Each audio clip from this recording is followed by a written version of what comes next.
Hi, my name is Karen Foster, and I'm presenting some findings and analysis from the mobilities and externalities in Nova Scotia's local food movement project. I'm one of three Dalhousie-based co-investigators. I'm working alongside Dr. Liz Fitting, Catherine Bryan, two wonderful RAs, and a research associate named Jason Ellsworth. Our objective is to assess the global footprint of a local food movement with particular attention to the international migration and inputs involved in producing local food. To do that, we've employed a mixed methodology consisting of an online survey of farmers, qualitative interviews with farm workers, farmers, and other key informants or stakeholders who work in local food, in production, advocacy, or policy, and a survey of Nova Scotia farmers market patrons. We're just over a year into this 3-year project, so we've completed a portion of these components and we have some remaining. The pandemic pushed us to pivot a survey of farmers market patrons online, but we plan to repeat it in person as an exit survey now that markets are open and we're moving into a less restricted phase of the pandemic. The pandemic also conspired with a number of other challenges to make our first attempt at a survey of farmers kind of a flop. We learned later that there was a very similar survey in field at the same time, and people were getting us confused. And there was also a qualitative study that interviewed a few workers and then released a very critical report on the basis of those interviews and made farmers angry and also distrustful of researchers, understandably. So at this stage, we're planning to try again or to try something different just to get a good representation of farmers from the province. I'll speak about each of these methodological components in turn now so that you know what information each one tried to elicit, and I'll comment on the findings from each as well. The farmer surveys and interviews were meant to offer quantitative and qualitative perspectives on how farmers experience and make sense of labor recruitment and retention. We asked about how they find workers, how it's going, and how it's changed over time. We also drilled into any experiences using the Seasonal Agricultural Worker Program and their perceptions of how it works. We collected information we thought might be helpful to contextualize or compare the labor recruitment data, including farm characteristics, perceptions of policy and regulation, and farmers' outlook on the future.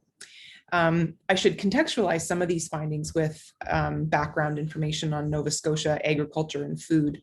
Nova Scotia possesses a number of unique characteristics due to the scale of production in the province, a strong alternative food movement, and 60% of its population living in rural areas.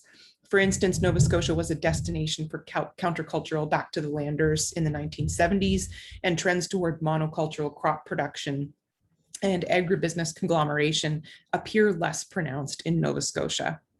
It's also home to the country's first fair trade town in Wolfville and the highest number of farmers markets per capita in Canada, and a robust set of community-supported agriculture initiatives. Yet, the consumption of provincially produced food remains low in Nova Scotia, and it's declined since the 1990s. In other words, farmers in the province receive a smaller percentage of the spending that households devote to food each year, something like 10%.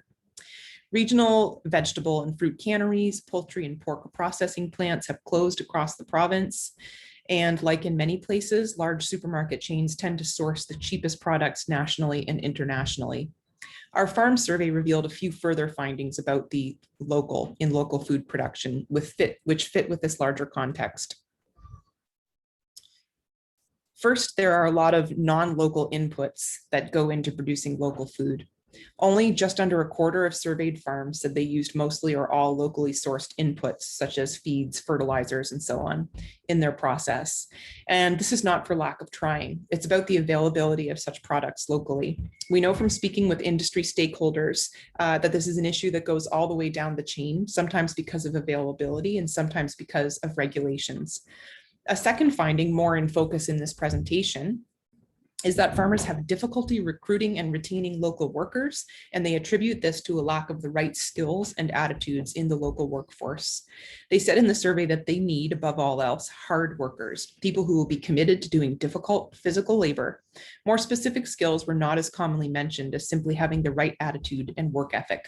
Some farmers admitted they can't pay what that's worth in the local labor market, but others said the right workers are just less plentiful amongst locals.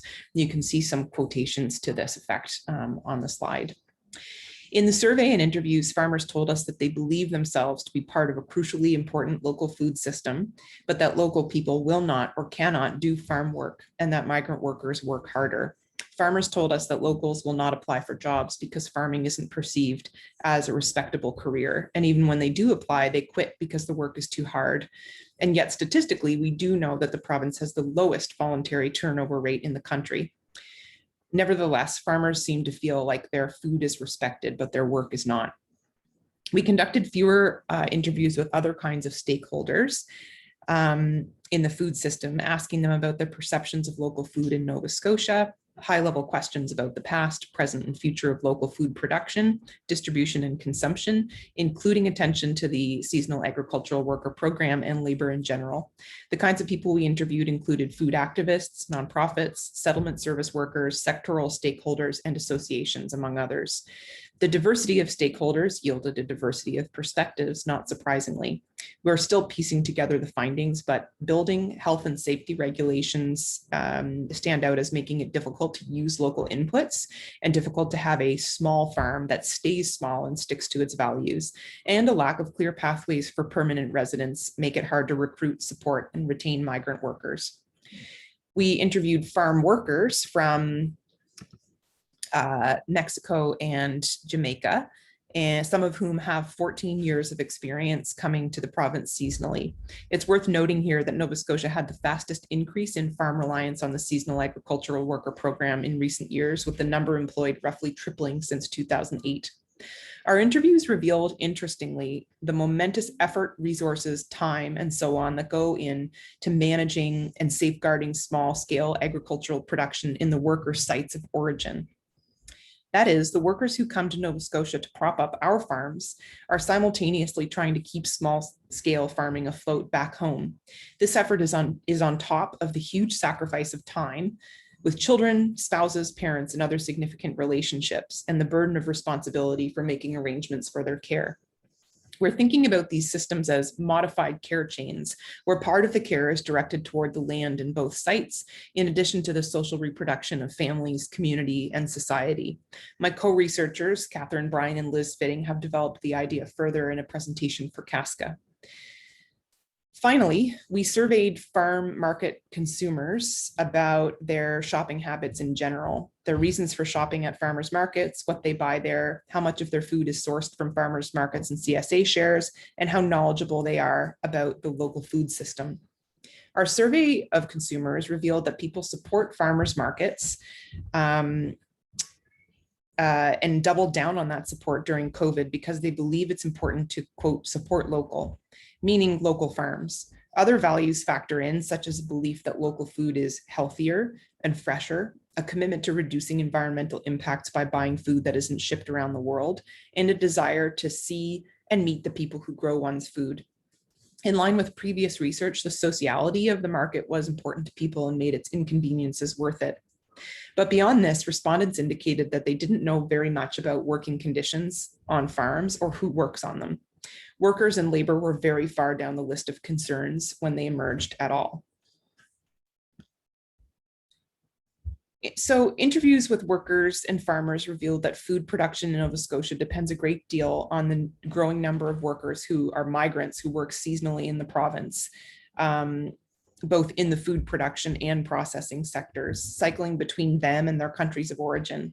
These workers do their jobs apart from and mostly unseen by the farmers markets where the fruits of their labor are sold, such that the environmental and social costs of their seasonal mobility are unknown or ignored by the consumers who seek out local produce with the objective of behaving ethically and reducing their own environmental impacts. We started thinking about the unknown and unseen processes and forces as being the large underside of an iceberg in which the farmers market is only the tip. Beneath the surface, we see the modified care chains, the labor of caring for families in countries of origin, the historical and political economic forces that make migrant work make sense, the GHG emissions of bringing labor and imported produce to Nova Scotia and sending away our products as exports. None of this is to say that there's a particularly evil underbelly to local food. For instance, we heard mostly positive stories about working conditions from workers who opt to return year after year to these same operations for reasons that I can get into in the Q&A. But the point remains that migrant workers are in a precarious position, and they're desirable because they work harder than locals, and they're coming to Nova Scotia as part of a program that is structured to demand higher levels of productivity from these workers. And their movement around the globe, like that of farm products and inputs, has a social and economic impact that is not often associated with local agriculture. So why does it matter? We think it matters because it's alienating. And by alienating, we mean it in a Marxist sense, which is not to say that food production has departed from some essentialist and essentially good model where, for example, small farms produce everything and only sell it within a 100-mile radius using only local workers. That might be the best model, but not necessarily. What we mean by alienating is that the potential of our increasingly efficient and productive food system has been captured by capitalist imperatives geared toward the maximization of profit, consolidating control of production and profit in fewer hands, and diminishing labor's share of said profit.